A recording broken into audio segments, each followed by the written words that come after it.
Here's how to search, track, and create food and recipes in MyDietAnalysis. To find or create a food or recipe, select Diet. Use the search field and the filters to search for a food item. If you'd like to see more nutrient data for a food item, choose the item's info icon.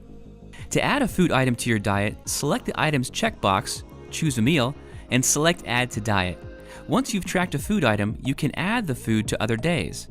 Select the food and choose which days to which you would like to add the food. Select Add to Days. You can track up to 7 days per profile.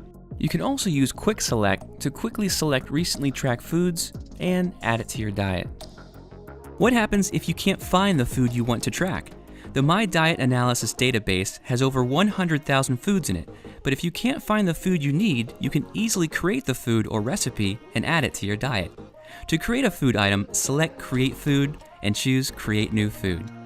Fill out the required fields along with as much nutrient data as possible to keep your food data accurate. When you're ready to save your food, select Save Food. The food item will be saved to your My Foods list. You can now select the food and add it to your diet. To create a recipe, select Create Recipe and choose Create New Recipe. Give your recipe a name, fill out the serving amount, add optional notes, and select Save Recipe. Use the search field to search for and add ingredients to your new recipe. Once you finalize your recipe, select Save Recipe once again to save your changes. Your recipe will now be available to choose from the Create Recipe area.